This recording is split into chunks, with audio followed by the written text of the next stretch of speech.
When looking back upon the various videos discussing twist villains, I came across something very interesting in Disney's own past, and that is the fact that they originally knew how to actually write them and make them work. Because as we all know, the downfall of modern Disney villainy, up before Wish apparently is going to return to them, is that the twist villains really ruined everything for us, with the most terrible character development we have ever seen. Something that doesn't even make sense when the year before they started the decline, they actually gave us something great with the likes of King Candy. But beyond that, the only ones that people knew worked for Disney was the villains of Pixar. How many of them were actually sort of twist villains, but they actually worked for the stories that they were in and proved time and time again that they knew how to do them, except for cases like Evelyn Dever and so forth. And yes, I will talk about them as well because Disney, but mainly focus on how Disney actually first made this idea work themselves in the past. Because right now, it has already been established that twist villains that everyone knows of, including Turbo, Hans, Yokai, and Bellwether, are the twist villains people all know about, all part of the revival era of animation, but extending that net actually gives us about mainly two more in Rourke and John Silver, where I would also actually like to add Clayton in that conversation too.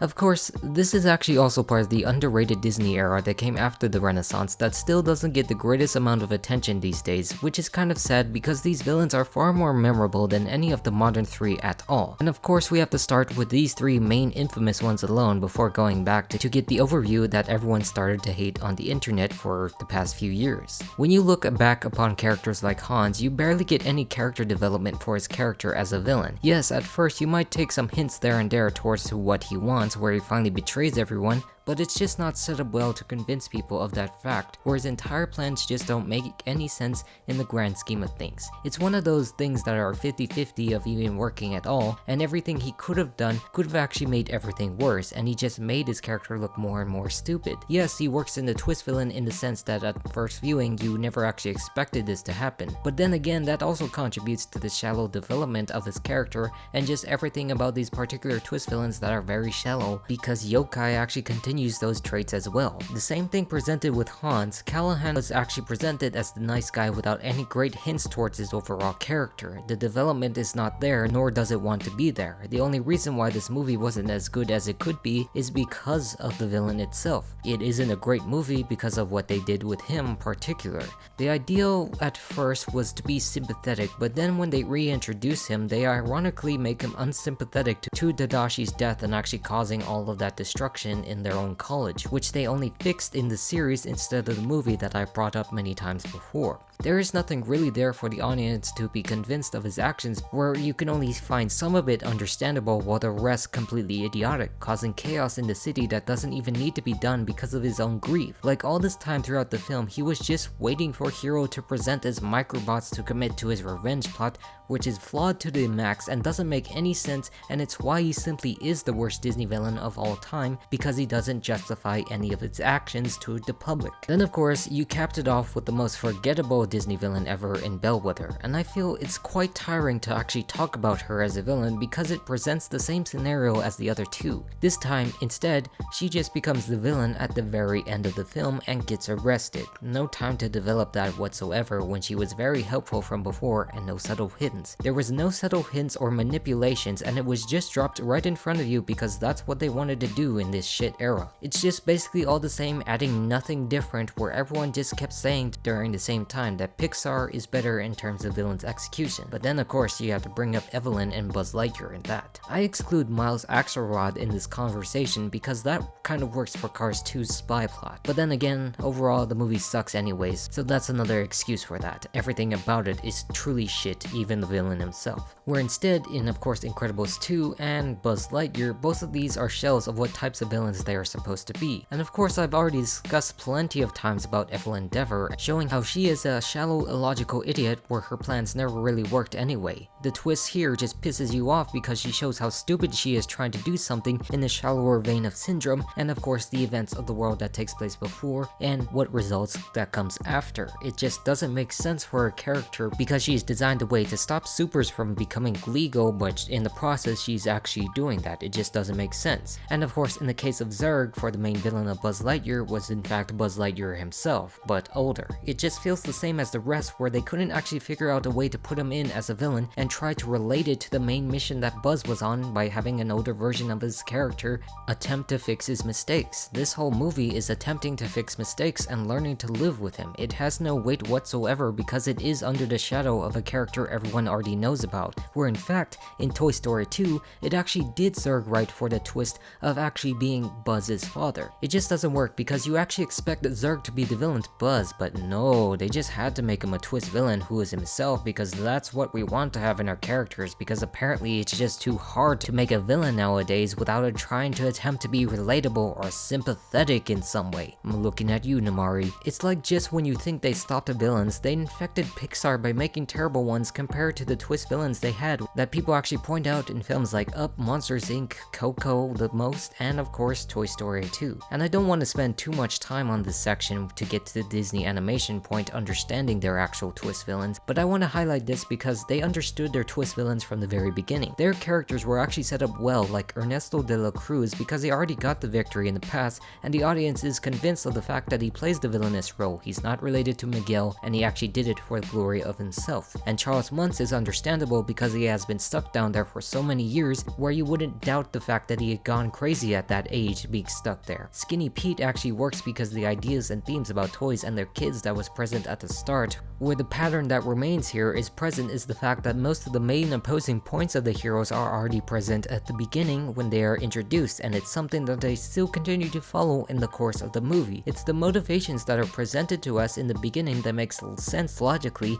to make them work out as such villains. This is a case where you get Waternoose because he is desperate from the get-go, where he resorts to such desperate measures to ensure the company survives, and it's understandable he would commit to villainous actions against the likes of Sully and Mike. And it's also something that extends the syndrome in that cane of twist villains too, where of course at the beginning he was a fanboy who wanted to be Mr. Incredible's sidekick, but didn't actually show up until later to actually remind Mr. Incredible of the consequences of his youth and his actions in his prime. It's how you communicate this which makes them work as villains in a movie, and it's not hard to see why Pixar was actually good at doing twist villainy, until Disney's hands actually got deep into their own pockets, of course. And this actually brings us back to the Disney of old, the time where they also knew how to do their own twist villains, where we actually start here with villains like Clayton, as I said before. I mean, yeah, you might actually say he's not a twist villain, as you can already see him from the very start in his character's tone, which is true, but in the beginning he still serves Jane and her father, where that actually slowly fades over time because of his waning patience. This is made to reflect how the jungle is changing him from a civilized man to a beast that most people think like Tarzan are made out to be, because of his desire to sell gorillas at the end of the film. From beginning to end, you get this development of his character that convinces you that he is a villain that represents what the main ideas are trying to be presented to you. And what I want you to focus on here in this conversation is how the twist part of his character is not that he wants to sell gorillas as revealed to Tarzan, but the moment before his death where we are revealed that he is the savage of the jungle. His goals and dreams are more brutal in nature, where you realize that compared to Tarzan, who is a compassionate human who just lived in the jungle with other animals in an uncivilized manner, is how you get to see that in Clayton now, that he is the savage of the jungle, which ultimately results in his demise. This is compared to Frozen, where they try to trick you to think that the Duke is the main villain, where they switch that on Hans instead, who had nothing to offer from before, where they actually forgot about the Duke in the end, who actually came to Arendelle for riches and trade and stuff. The same thing that Clayton came to the jungle to trade for riches of gorillas and stuff. It's how you communicate that in his character and tone that convinces us that the twist works for the character and the audience to some extent. And that was the last villain of the Renaissance era anyway, which is pretty great and a gruesome death before the post-Renaissance era actually brought us more better twist villains in their story. This brings us back to Atlantis with Lyle Tiberius Rourke, where in the same vein as Clayton, you kind of guess that he is the villain from the get-go, as of course some of his motivations are of the tired same trope you've already seen before even from that time, where here the actual convincing part is the overall group of Atlantis, because you understand and you get to see he was part of the same crew that actually helped Milo's grandpa, where they all stuck throughout at the very beginning, presented as this great leader who gets what he wants and what he needs out of people. The goal here is pretty obvious, relating to the discovery of Atlantis, which they are willing to help, and of course their secret desires of wealth and other riches that come out of such places as that, as they have done in the past before. It's enough to convince Milo to have such respect because he is designed to have such authority over the crew and very respectful to everyone he meets that has been established for some time. You get subtle hints here and there when they converse without Milo and about his villainy, especially during their conversation with the king and how they drag Milo to talk with Princess Kita. But still, overall, they share some sort of respect to Milo in that case because he is the leader, and of course makes the betrayal much more heartbreaking. It's the way it's presented in tone that is clear in villainous nature but still doesn't ruin it for not to be a twist villain once it becomes, because it's not the fact that Rourke is revealed as the main villain, because we already kind of knew that. It's the fact the entire crew in the moment revealed their real intentions, the people that we actually came to understand, and the actual heart of why this movie is so special, including that conversation they had the night before with Milo before they discovered the city. It's this whole piece where you understood their specific motivations that makes the twist more shocking in the moment,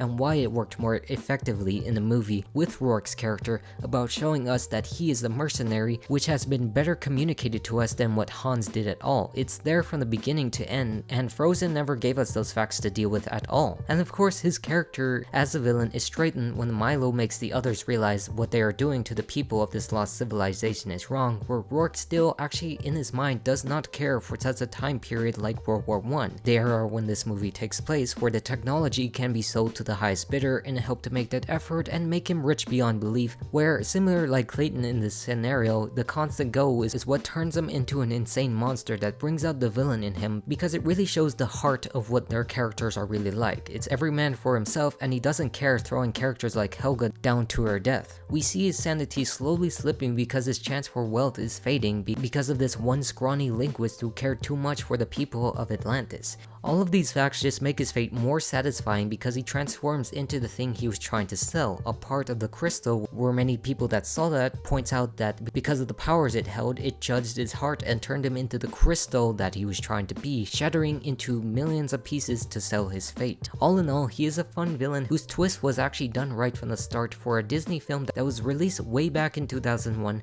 where only 12 years later they completely ruined that fact. This also leads us to my number 2 addition in John Silver from Treasure Planet. In this instance, he's also a sympathetic villain done right because of his relationship with Jim Hawkins. In this regard, you kind of get that he is the villain from the start because of the clues that Jim sees what happens at the beginning of the story and the actual story of Treasure Island itself. But the development these two particularly go on just makes the twist more shocking and heartfelt because of how they both develop together as characters. His motivations are clear and present after Flint's treasure and the crew to start the mutiny, but that is challenged time and time again because of his love for Jim and his sympathy towards the crew that he was trying to mutiny against, who says on the surface to his other crew can just blast him with no hesitation, but on the inside of his heart it actually says otherwise, where he can't because it's like they actually see something in each other that was missing from their life. This is actually contrasting to Callahan as a villain because they tried to be sympathetic with that, but executed that very poorly in his motivations because of how stupid he is, where now you get this constant back and forth of ideals presented in Silver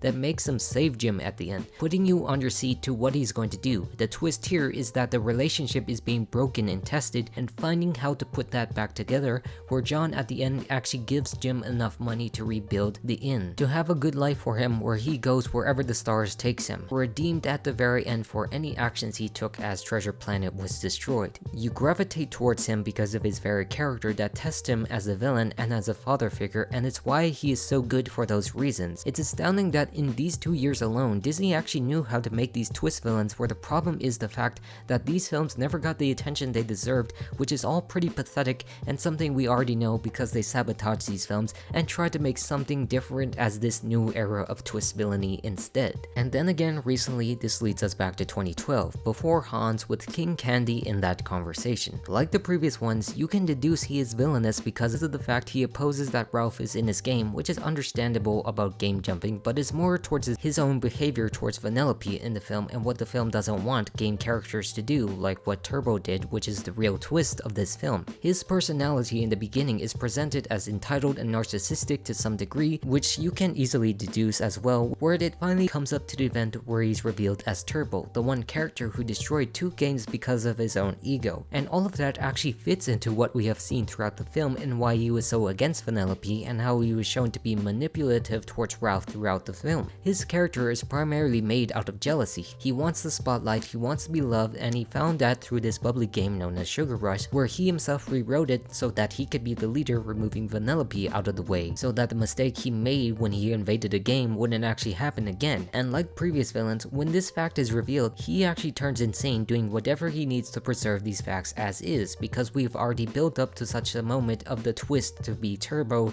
and of course his character's motivations. So much so he gets swallowed by the secondary villains of this film being the cyborgs that invaded the game to transform into a new form so that he can extend his evil existence, which also turns out to be the death of his character because of the programming of what the cyborgs are designed to be like. Like before, everything about his character is executed well for him to be a twist villain because of his subtleness, reveal, and execution of said ideals. Hence, why it all actually works. And of course, to add on to this, some actually put Mother Gothel into the context of this because sometimes twist villains can also extend to the main heroes as well, where they don't expect that, but we do as the audience. Because we already established the fact that she's the villain from the start because she wanted to prolong her beauty at Rapunzel's expense. Sometimes in this conversation, you don't have to be a twist villain in the sense that the audience needs to get shocked in the reveal, but more towards that we understand the characters more and the motivations because of it. Just waiting for that revelation to hit the main character to develop and grow as a result, in the case of Rapunzel, who has been manipulated from her childhood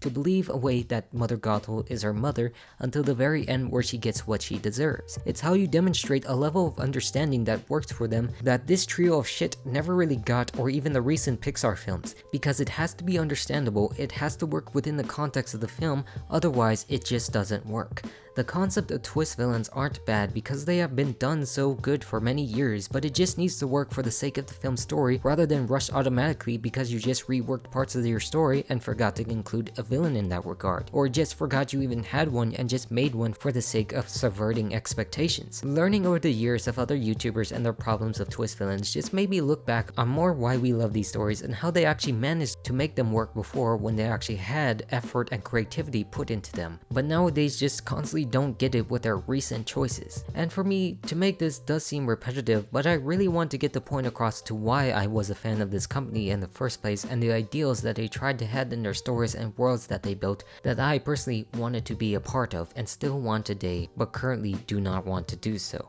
But with that all said, I hope you enjoyed this look at the time that Disney actually got what they were doing, and I'm all done, so goodbye.